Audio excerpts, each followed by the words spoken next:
Jeans! Another day, another vlog! So, for today's vlog, ayan. So, pupunta tayo sa Hagonoy Bayan. So, ano gagawin natin doon? Siyempre, may kipaglibing tayo. So, ito, vlinag ko to around April. Basta mahal na araw. So, libing. Ayan. So, nandito na kami sa Hagonoy Bayan. Tapos, una, sinabi namin na parang manonood lang kami ng prosesyon, ganyan, yung video lang namin. Pero, ending, sumunod din kami. So, hindi ko sure kung na-video ko, pero sumunod kami nun. Pero eto, ganito karami yung tao na may kipaglibing. Yung iba sumasabay din sa ibang poon, yan, sa prosesyon, ayan. Pero kami, ito, naglalakad na kami, o, diba? Sabi namin, manonood lang kami, pero ito, gulat na lang kami, sumasabay na rin kami. Tapos, ito yung mga ibang poon. So, kanya-kanya, siguro, bawat may-ari ng poon, pamilya nung may-ari, ganon.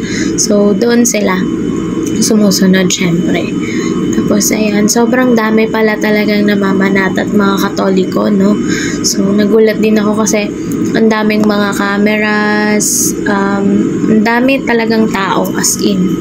So, yung iba, nanood lang din naman, pero marami din namang sumama sa prosesyon. Ayan.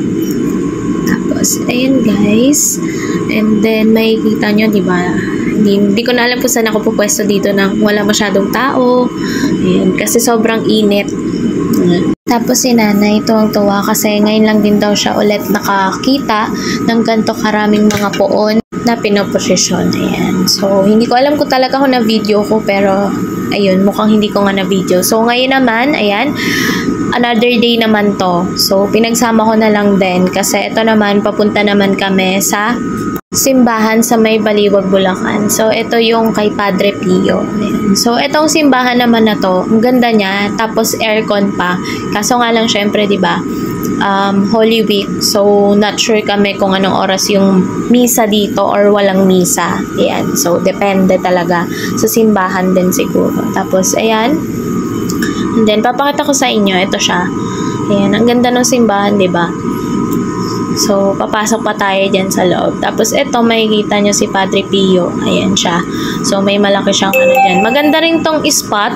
Ayan. So, pang selfie, ganyan. Tapos, pang bibisita iglesia. Ayan. So, maganda rin tong puntahan. Ayan. So, search nyo lang guys sa Google Map or Waze. Makikita nyo rin naman to. Padre Pio sa Baliwag, Bulacan. Ayan. Tapos, ito yung loob ng simbahan. Hindi lang bukas yung aircon kasi walang misa. Ayan. Pero pag may misa, naka-aircon talaga yan. Pero pwede naman kayo pumasok dito para magdasal kahit naman walang misa. Ang importante, magdadasal tayo at importante, araw-araw din tayo nagte-thank you kay Lord. So, ayun, dito ko na natatapusin yung video. Ayan, I hope you enjoy this vlog. Ayan. And, ayun lang. So, last na to, magtutulas na kami ng kandila. And then, bye! See you in my next vlog. Bye!